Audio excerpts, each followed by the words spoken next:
Hello students, welcome to chemistry classes. Today we are going to discuss some other topic in basic concepts of organic chemistry. The topic is organic reaction mechanism. So we know that in every chemical reaction, reactant molecules react together with the reagents to form the products. This is the normal case of chemical reaction. In the organic chemistry also, the reactant molecules which are act as a substrate molecule, or it is called as substrate molecules. Reactants which act as a are said to be substrate molecule, reacts with the attacking reagents.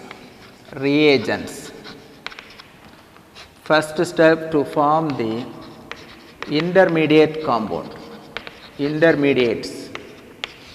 So after the formation of intermediate compounds, it gives the product molecules, products, and some other cases, so byproducts also, products and byproducts are formed.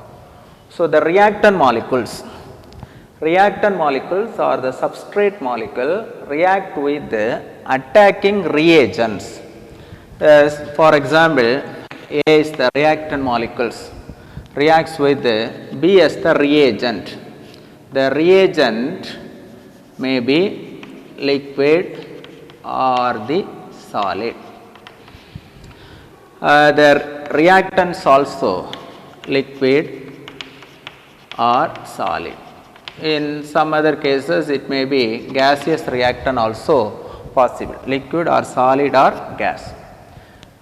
So the reagents, attacking reagent attack the reactant molecules to form the intermediate state. For example, it reacts together to form a intermediate compound. This intermediate state is otherwise known as transition state. Transition state or activated state, transition state or activated state, activated compound. Once this activated compound is formed, it is decomposed to give the desirable products. For example, it gives the product C and D, C as the major product, D as the byproduct, major product and C as the byproduct.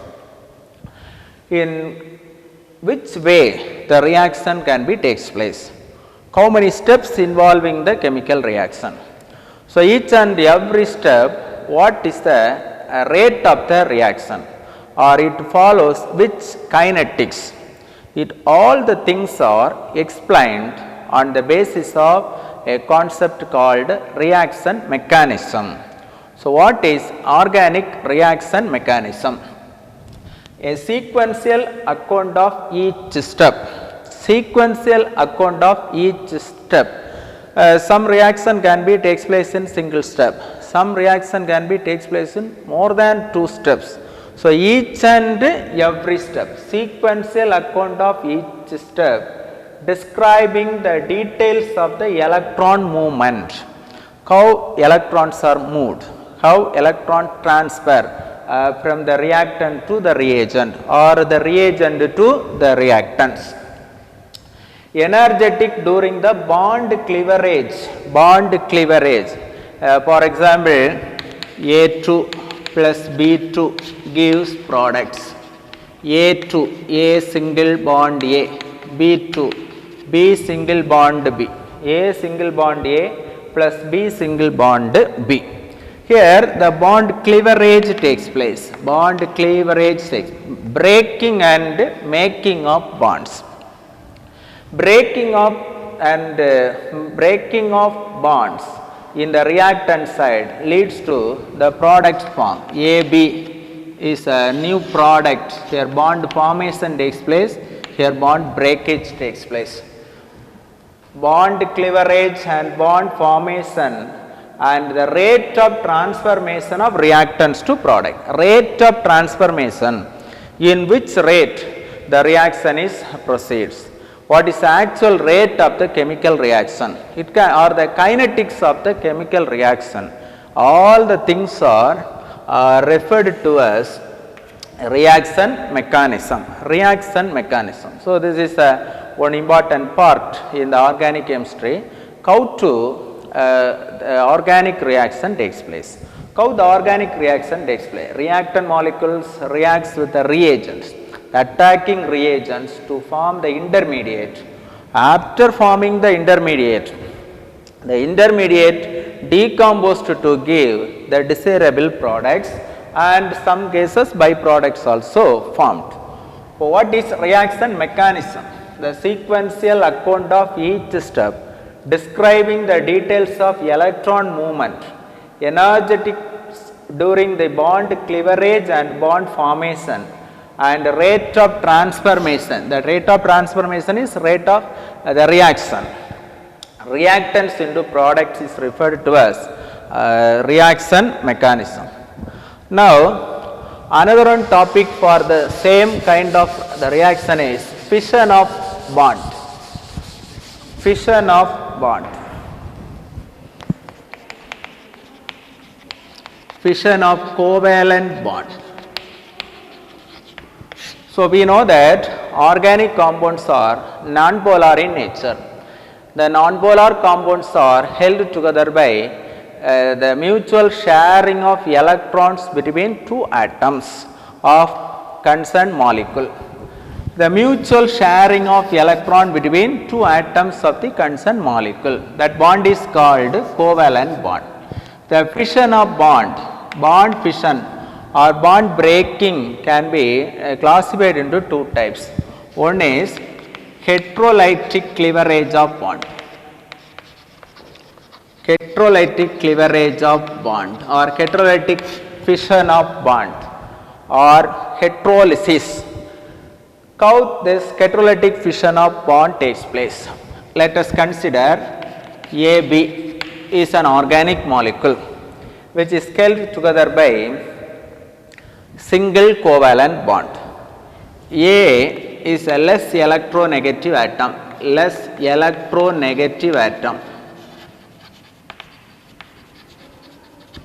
and B is a more electronegative atom. We are assuming like this: A is a less electronegative atom, B is a more electronegative atom. Single covalent bond consists of two electrons. Single covalent bond consists of two electrons. What is heterolytic cleavage of bond? The breaking of bond in such a way the shared pair of electrons stay on any one of most electronegative atom is called heterolytic cleavage of bond. The bond consists of two electrons. These two electrons move towards the more electronegative atom. Therefore, it leads to the formation of ionic charges, partial positive and partial negative charges. So this leads to A delta positive plus B delta negative, partial positive and partial negative charge. In actual practice, let us consider the example methyl chloride. Heterolytic cleavage of chlorine is the more electronegative atom, the bond shift towards chlorine. So CH3 plus and Cl minus.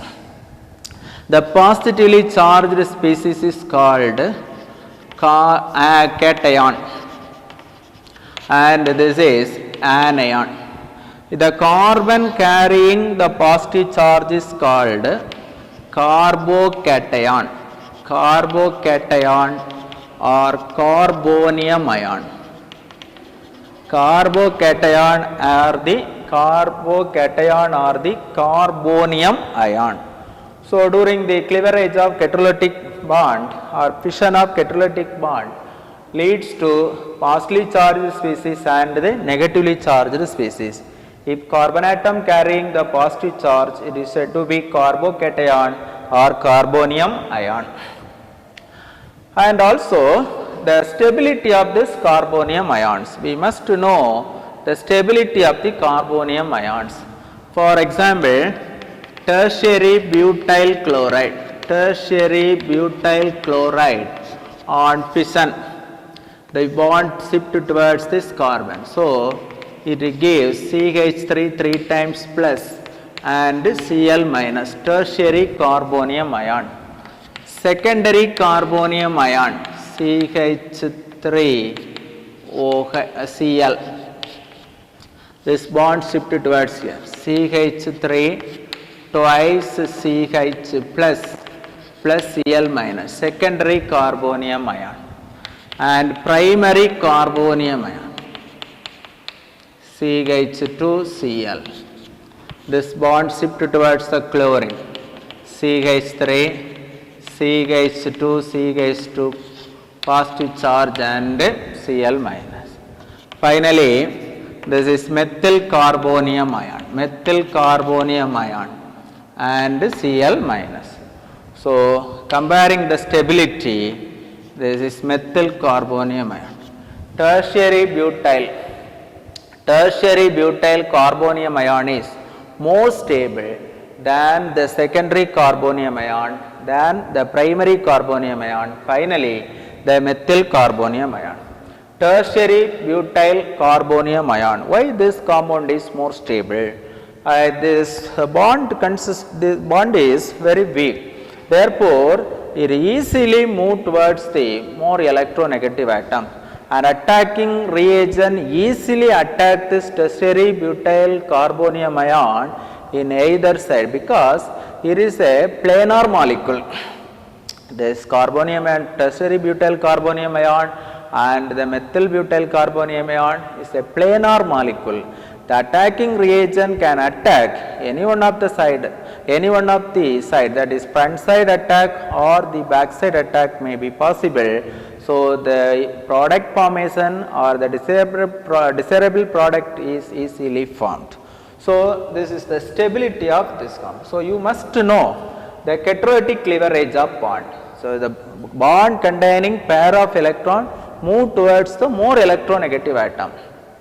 Leads to the formation of ions, that is called catalytic cleavage of bond or catalytic fission or catalysis. So, during the catalysis, what kind of ions are formed? Cations and anions. It's a partial cationic bond and partial anionic charge, that is partial positive charge and the partial negative charge, because the molecules are nonpolar in nature. The next is homolytic cleavage of bond. Homolytic cleavage of bond, here also the bond splitting can take place in a such a way each atom present in the bond can share each electron, that is this homolytic fission. A single bond A, this is a homonuclear diatomic molecule, homonuclear diatomic molecules, A2, simply it is written as A2 or B2 or C2 etc. I take the A2 as the common example. The bond containing pair of electrons, each electron stay on each atom. This representation is like this. So, this is Pishku-Caro. Pishku-Caro is used to represent the homolytic cleavage of bond, which leads to the formation of A free radical and A free radical. Two free radicals are formed, A free radical and A free radicals. So, what are free radicals? Free radicals are short living organic compounds and highly reactive in nature. It easily attack the other reactants, to form a stable product. So, the free radicals, short living organic molecules which contain odd electron, that is called odd electron species. The free radical, for example, methane, we are taking methane, it is written like this, CH3 single bond H. So, this bond can cleave like this in the presence of a light or heat. This is methyl free radical and hydrogen free radical. Methyl free radical and hydrogen free radical. Similarly, we are getting tertiary butyl free radical, secondary free radical, primary free radical and methyl free radical. The stability is similar in the case of carbocation, tertiary butyl, secondary free radical, tertiary, secondary, primary and methyl free radicals. So, free radical possess the important role in organic reaction. Majority of the organic reactions can be carried out through the formation of free radical. Such substitution reactions are also said to be free radical substitution reaction. So, free radicals are formed with the help of homolytic cleavage of bond. In the examination point of view, you may ask what is the differences between homolytic cleavage of bond and heterolytic cleavage of bond, or how free radicals are formed, what is the stability of free radicals, how carbonium ions are formed, what is the stability of these carbonium ions. So, you can go through your textbook thoroughly. If you have any doubts, you may ask. Thank you.